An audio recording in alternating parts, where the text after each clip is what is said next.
guys, for today's video, bali nag-ano po ako, nagtanggal po ako ng ibang mga dahon sa aking mga succulent at paparamihin natin. Yung nakaraan po, yung mga naunang tinanggal ko, siguro mga 2 weeks na. So ito na po yan oh. May mga baby na. Burrito po yan, yung burritos. Yan. Yung mga baby na. Tapos yung iba po ito, bago pa lang natubo yung iba. Ito po, bagong ano ko pa to eh.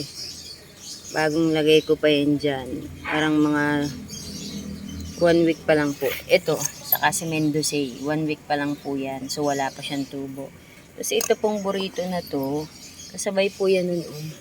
Ito at saka ito, magkasabay sila. Yan. Matagal po palang tumubo ang mga burrito. Sobrang taga. Tsaka ang tagal nilang lumago. Hindi sila kagaya ng ibang mga succulent. Hindi ko alam kung bakit. Ito pa po yung iba oh. Na burritos. Ayan. Bali may nakasama pong ito.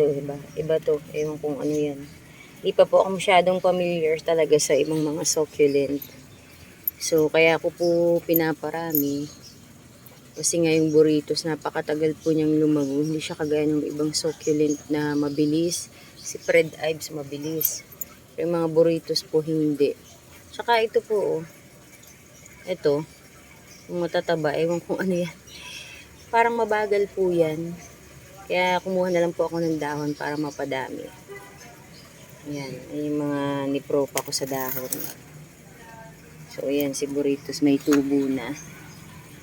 Diyan ko lang po nilalagay na ambunan yan. Ito, bago.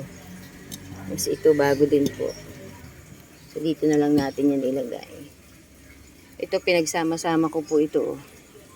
Ito yung Mother of Millions o Thousand of Millions. Ewan kung ano to, yung isa. Ang bilis po niyan dumami, yung daming baby. Pinagsama-sama ko na sila dyan kasi kahit saan ang daming tumutubo. Ayan, yung sa mga rubber tree ko. Ang lalaki na po, yun oh. As in, lahat ng rubber tree ko na nahulugan. Ayan oh, ang lalaki na. Puro may mga ganun po, ang dami. Nagkalat sila kahit saan, sobrang dami nila. Tapos nagpro pa na nga rin po pala ako nito oh. Hindi ko alam kung magkakaig ito. Ayan, kahapon ko lang po ito ginawa. Ayan, tuyo na yung kanyang ano. Tapos ayan pa po pala yung ibang propa ko na sa dahon. Ay wait, nagalaw siguro to. Ayan, may nalusaw na isa. Ito nagalaw. Ayan, may mga ugat na po. Ayan yung isa.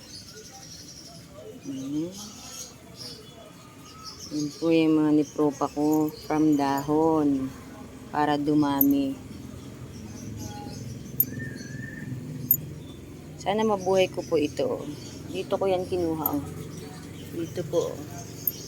Parang pechay. Tapos dito ko po kinat yung jade na green. Jadelet. Ayan. Lumiit na siya. Then ko pinagkakat. So, itong ating, tapos ito, kumuha rin po ako nito. Ang dahon, nagpro pa din po ako niyan. Kasi ang cute-cute niya. Kumpul-kumpul siya, ang ganda. Kumuha rin po ako niyan. Ito si Agaboids. Parang gusto ko rin pong kuhaan ng dahon. Kasi parang nag-iisa lang po ito.